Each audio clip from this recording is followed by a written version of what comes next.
Hello, ladies and gentlemen. This is episode 2 of E's Open Mic, where, if you haven't seen the first one, where I basically try to put a little twist when it comes to mental health and comedy. I try to mix them together. That way, we could talk about I could talk about. Anybody could talk about what they're going through, and it'd be a safe place to talk about, and a little bit of twist of laughter in it, because I think laughter is the best medicine.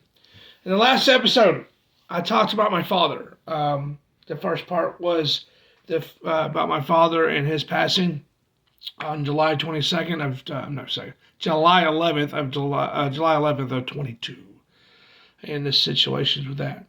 Now, I got myself prepared for this episode. I did some. This one I know is gonna be rough, because it's talking about someone that I love very, very deeply. And I didn't realize, because I did the math, because I didn't really know how far apart they did pass away from each other until I did the numbers, and it was 10 months from each other. Yeah, July to Memorial Day weekend was 10 months from when I lost my father and to lost Kristin, my girlfriend.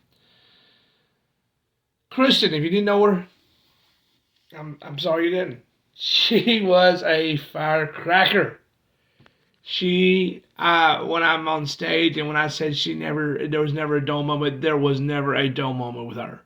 It was, she worked really hard. At first, when I met her, she was doing work over the phone from the house, and all that. She worked very, very hard. She enjoyed what she did. She really liked her job, and it was just a firecracker. She was a firecracker. She kept me on my toes. The arguments, the little bickers that we did were great. It's just everything was wonderful for her. And when she moved in, I live out in the country, and right next to me, right there, it's 48 acres of, sometimes that can be corn, it can be just an open field, and we get. And with that occasion, we get mice, and that just happens out in the country. And she's not used to that. And if I told her when I told her we had one mouse, the way she reacted, it was crazy. She set up 33 mouse traps. I'm not kidding. Around the kitchen, around the living room, in the bedroom. It was a scary trying to go to the bathroom.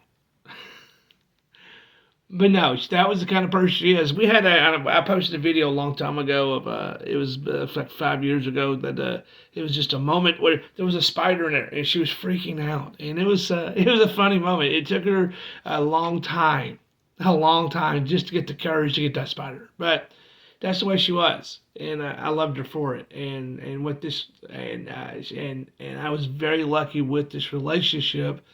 There's a beautiful, very hardworking, very smart daughter that I have now. And I am so happy that Kristin was in my life and Mickey is in my life now. But start with the Kristin story. She was a firecracker. And about 5 years ago, she was diagnosed with saying she wouldn't live 5 years. And I think we were together, if we were still together, we'd be together for about 6 years now. Going on 6 years. So she was diagnosed. We met on a dating website, and Plenty of Fish, if they can believe that, POF. And on her bio, she put on there about her diagnosed and what she was going through. And I just read, and I kind of remember reading it, but came back, and it just something made me come back to just want to talk to her. Send her a message. I sent her a message, and the first night we met was at the terminal. Now it's something else. It was next to the Comedy Catch. We had dinner, and it was a great dinner. And at that same night, I had a show, and I did a show, and it was just great. I did the show, came off stage, show was over, and a couple came up to me and asked to have a picture with me while she was watching me. So that was kind of a cool moment. That someone that wanted to take a picture with me, kind of yeah, I'm somebody. But And that was a wonderful night. We went for a walk. I kissed her for the first night that night. It was, I could tell it was great. It was great. We hung out. She lived in the Rossville area. She, I used to go there for my lunch breaks because I worked in East Ridge and everything. And it's just, it didn't make no sense to have two separate bills separate. So, and they were hanging out at the house a lot anyway, and I had an extra bedroom for Mickey, and it just made more sense because I loved being around them and everything. And I just moved. We moved in together. She really helped me. She painted this room. If you see behind me, it's maroon. She really did help me keep this house up. Something I am terrible at. I am not going to share my stories because I don't want y'all to know. But it was some. I'm not a great housekeeper. I could pay the bills. I'm a hardworking and paying and getting the money to pay the bills. But when I get home, the hard work kind of goes away a little bit. And someone else will agree that with it now, and I believe that would be Mickey and someone else. But now that's it's. She worked hard. She was a great mom. Great supporter of me. Was there for my comedy. They came to the comedy catch regularly to really see me perform, see the others' performance. They really made some friends with some great guys and some comedians. David Scott, Mr. Showtime, was one of their favorites. They really made close friends with him, and he's a friend of the family. Just they, she and Mickey's a, a, a great. I'm so blessed to have her in my life, and Kristin, I was blessed to have her in the life I did have. So basically, here's the thing. She was diagnosed. I don't know the exact name of the disease, but I know she had blood clots to the lungs. At first, it was just medications, and slowly the medications went to more, and the medication kept her from able to eat, keep food down, and that was hard for her because just like me, she enjoyed food, and I enjoyed cooking for her. Um, at moments, she would lose her balance. It got a little worse at moments. Um, Little story. When she found out we had mice, she got some cats. And nothing wrong with cats. I still have them here. They're the family. We have. If you hear some rumbling, you're probably hearing Diablo or Waffle. You're probably an outside. If you ever been to my house, you see Dementia and Halo. Yeah, these cats were her everything. They were her cuddle buddies because she towards the end she was not able to work, and she did lay around and sleep, and she had no energy. And basically, the cats were her cuddle buddies. Ain't that right, Waffle? Waffles just walked out. Uh,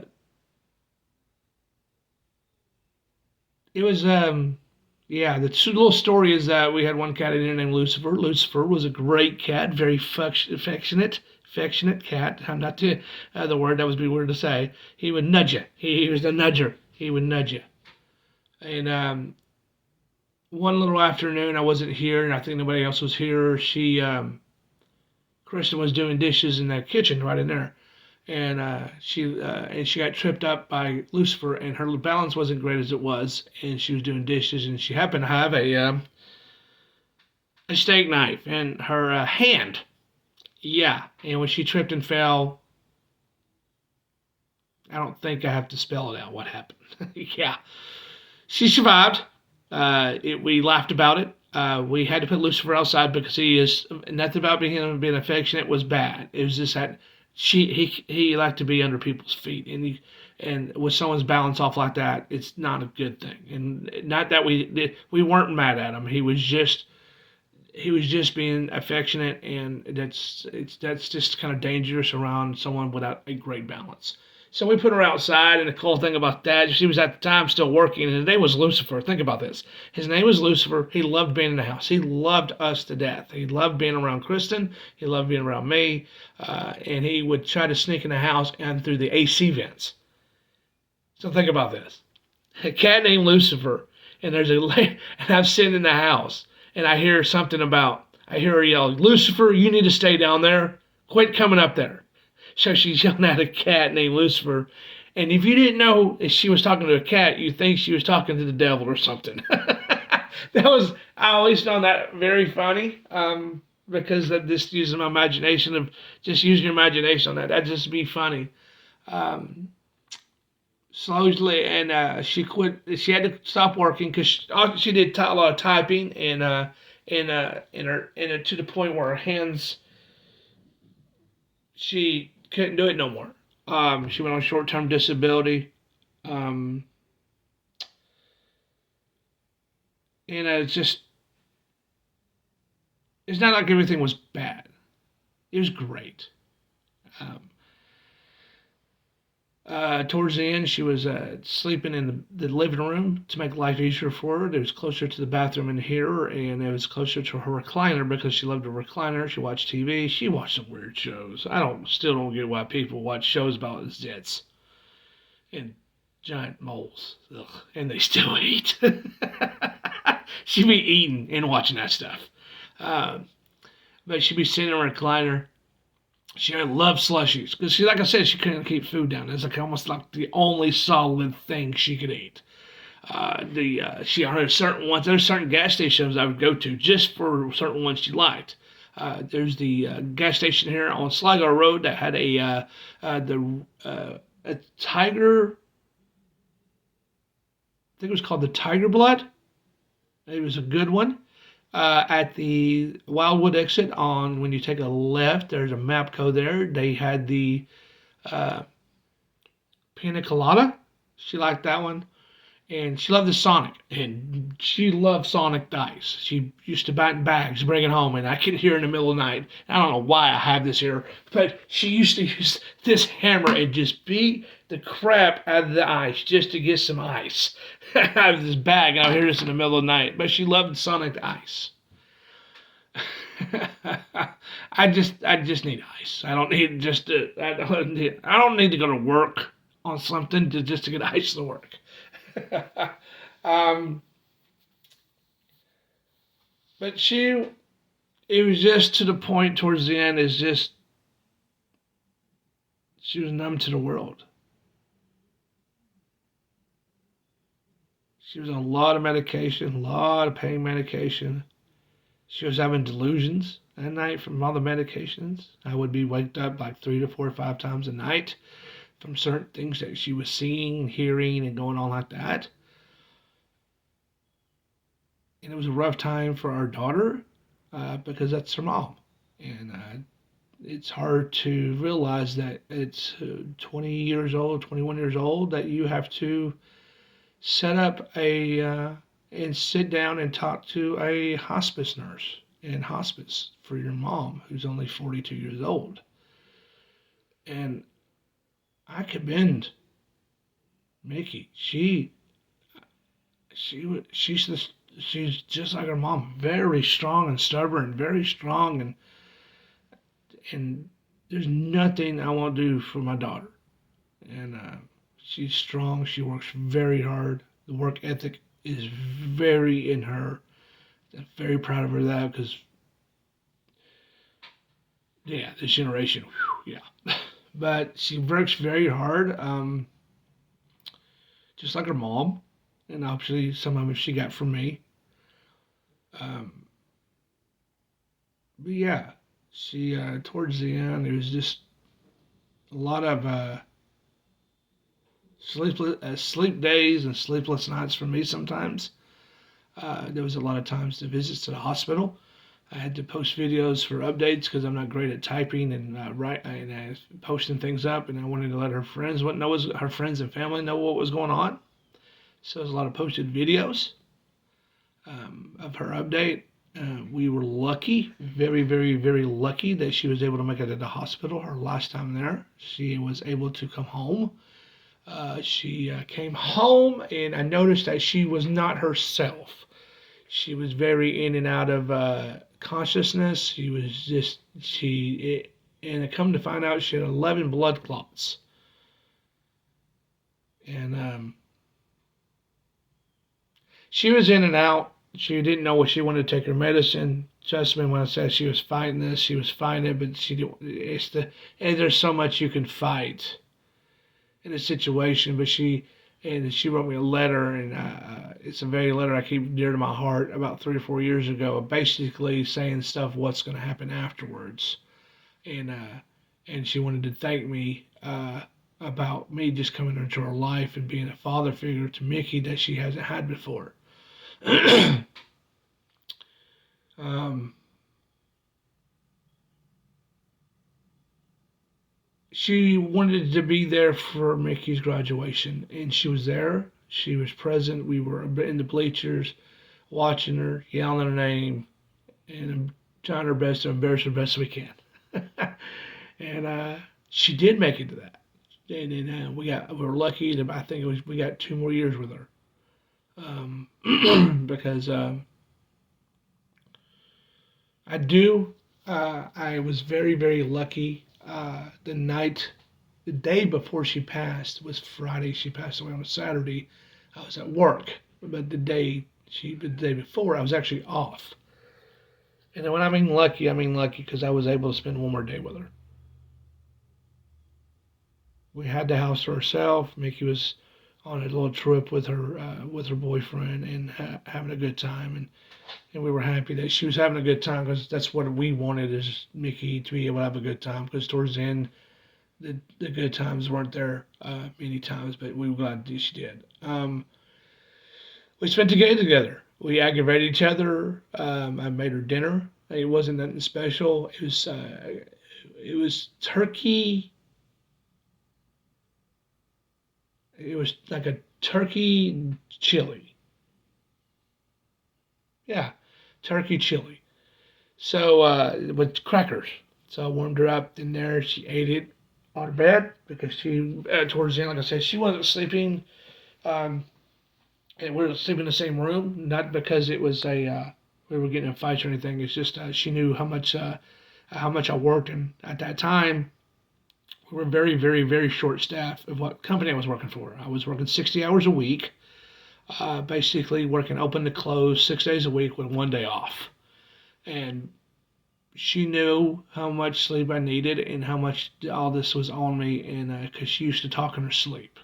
And I'm a very when you're in a relationship, and just like being a father to a very small child, or a mother to a very small child, anything that happens or a little click or a little thing like that, you're up and you're aware of. You're trying to figure out what's going on because you know you have someone in the house that is not can't really take care of themselves, and you just want to make sure they're okay. And that's what was going on. She would sleep in here, and the recliner was right next to her.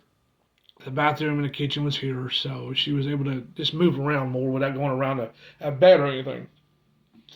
Um,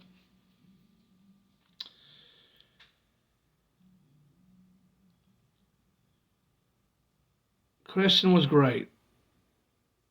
She meant a lot of things to a lot of people. She was originally from Virginia. She did a lot of stuff in the medical field. She was once worked on an ambulance, worked in a hospital, and I was very lucky she came to this area. She was thinking about moving back to Virginia, uh, but we met and it clicked. And I'm so very lucky I met her. Now, some people would ask, "Would you change anything?" I wouldn't. I would not change anything because I uh, I knew the situation coming in. I knew she didn't have long to live. I was hoping she was exaggerating a little bit, and mentally it was tough. to watch a loved one basically dissolve, not dissolve, but decline in health. Because I'm one of the people that want to, as bad as I want to, make someone happy and maybe help them. And I do believe I did that. I believe everything in my heart that I helped her as much as I could to bring her life a little bit of smiles and happiness. Because sometimes I would just stand in the distance over here in this dining room, and you can have an angle view of the recliner that she sits in right there. And when she's happy and when she's eating, she can tell her with the bowl, and she's moving her hand, is watching TV and eating. She's just having, she was enjoying that moment. And that's what I was living for. That's what's keeping me kicking. That was keeping me my mental part going.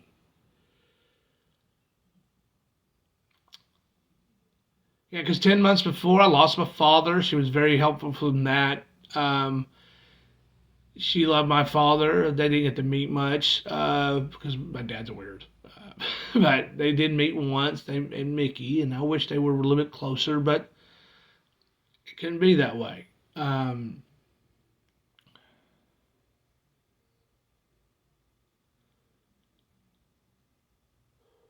but oh boy, sorry, lost train of thought. But no, it's when the day she passed was Memorial Day weekend. I was at work. I left here. She was asleep.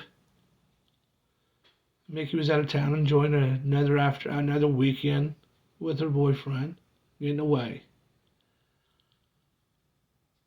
That day, I get a phone call. Mickey never calls me unless there's something up, especially at work.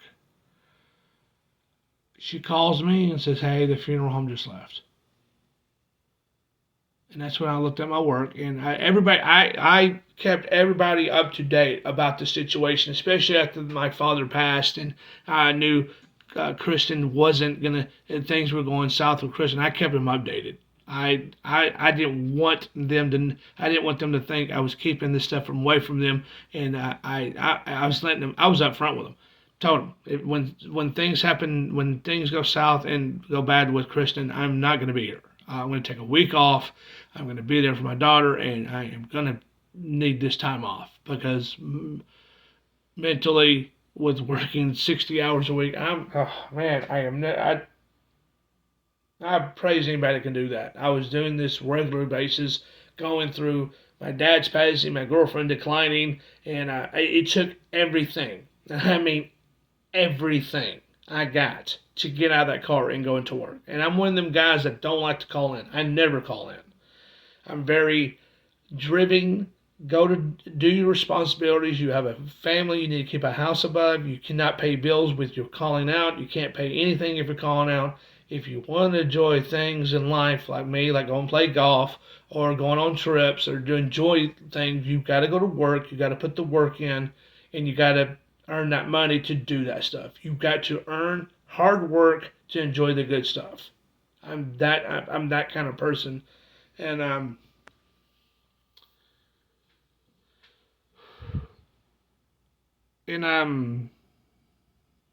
got the phone call. Drove down here, called everybody from my store manager was already there. Told him, I told my area manager. I just called everybody and say, guys, I'm taking a week off. Kristin just passed. She is no longer with us. I'm not going to be at work. Y'all need to find somebody because I'm not going to be there. I got to be there for my daughter. And I came here. And my daughter was just laying on the floor looking at the bed. Not laying on the floor, but sitting in the bed. I went down there on the floor with her and I put my arms around her. I looked at her and go, I want you to get out of this house. Go to your friends. Stay the night. Get out of this house. That's our first plan. Get out of this house. Nothing else we could plan right now. We already knew what she wanted to be. She wanted to be cremated. We already had that planned out. So I need you just to go to your friend's house. And I did the same thing. I went to my friend's house. They found out the situation. They're like, I need to come on over. Just come over. We'll watch TV and these are the same friends that were there for me when my dad passed. We went to Top Golf. He goes, "Just your dad." He goes, "Let's go meet somewhere. Let's go play golf. Let's do something." Because and I thank them very much for that. Um, but before then, before anything, before the passing, I was seeking therapy because I knew this was not going to be well. Because it's hard to it's hard to put in mind about losing two people that is so very important to you that you pretty much you don't know. Because I'm one of the people that I like to learn from a situation, and what can you learn from two people passing that you've deared so very much.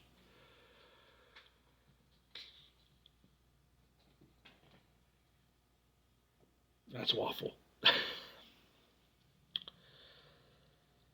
But these guys, Waffle here in Diablo, they missed her as well. They still miss her. They sit in a recliner every once in a while. They were cuddling up on her bed the day after she passed. Pretty much she was laying with them the whole time. These two guys were there for him. That's why I keep them around. One, because they make me happy. They make everybody happy that comes in this house. Uh, there were Kristin's cuddle buddies, and I just my head's just whew, yeah. Sorry. But I did seek therapy before she passed because I knew this was not going to be a easy ride. I tried the phone therapy, set up the time. I needed to be there at a certain time. I went to a part of the house where it's going to be quiet, just me and the phone call, and they never called me back. So I was thinking, wow, I'm so screwed up. They didn't want to call me. The cats are fighting. Starting to notice that animals are trying to take over my videos. Then we had a dog, the last one. Now we have the cats. Well, I don't care. But thank y'all for watching. Thanks for the people, the last ones that watched and commented, especially my buddies who commented. Andy, thank you for your support. Thank you for everybody for their support. I want to continue making these videos. This is the last one on my story, on the story of Kristin and my dad. The last one was my dad. This one's Kristin. The next one I want to talk about is when I started therapy and how I reached out for therapy and how I did this. Because I think this is an important part. I wanted to tell my story. I wanted to tell you what I was going through and what I was mentally seeing and what I was trying to recover from the next steps. The next video will be the part where I start talking about the healing process, the long healing, getting out of a dark hole process. That will be posted next week. Please share these videos. Please share the other one. Comment, subscribe, hit the bell if you want a notification when the next video starts. I am gonna hopefully if I can get enough views, or get enough people to realize that I'm really trying to help and bring laughter and bring a little laughter towards when it comes to mental health. Maybe people be comfortable to do interviews with me. I've reached out to some people, and it's just to start off videos, and it's hard to say okay to interviews when I have a certain many views, and I got to make them to where they want to be on here. That will be something that would be beneficial for them. And I understand that. I have no regrets on that. But thank y'all for watching the last video, for the people that did. If you have not seen the other video, it is on my YouTube channel. It's on my Facebook. I am going to figure out how to get this out more often. I'm going to post the same video once a week. I'm going to make a video once a week and try to get some interviews. And I'm going to repost a couple days ahead so I can just get the video out to everybody. Comment, like I said, if And I would do more research, try to get some numbers out, get some permission to use some facilities numbers and stuff. That if anybody wants to reach out for help, I'll make sure I get the numbers out to people. But everybody, today is Thursday. I'm gonna go play some golf. I'm gonna hang out with Shannon, the girl I am seeing now. And everything. She's been really helpful too, very supportive of what I'm going through, because she knows what I'm going through too. She did lose some important people in her life, and she's been very supportive of everything that's been going on. And it's been fun with her. But I'm going to enjoy this day. I got to go back to work Friday, and I won't be off until, I think, Wednesday. Yeah, so that'll be my next videos next Wednesday. I like to really breach them out because I want to think about what I want to say and what I want to approach a situation. But everybody, please be careful out there. Enjoy your day. If you're having a down moment, just research coping skills. That's what really helps me. My coping skills is just going to the gym, going to play golf, listen to music, go for a walk, escape into a video game. Just get in a video game, play games, and just escape, and everything like that. Find some coping skills that'll help you until you can find the right person or right people to talk to. Okay? You're not alone when it comes to depression. No one's alone. It's depression is a real thing. It hit me hard. It still hits me every once in a while. And y'all will get through it just like I have, and you'll still have your rough moments, but we're going to get through this. I promise you, y'all going to make it through this. All right? But everybody have a wonderful day. Please be careful out there and just enjoy life and smile. And you know what? I posted it on my Facebook. Sometimes you just got to look at stress, laugh at it, and say life is too short for this BS. So everybody have a wonderful day.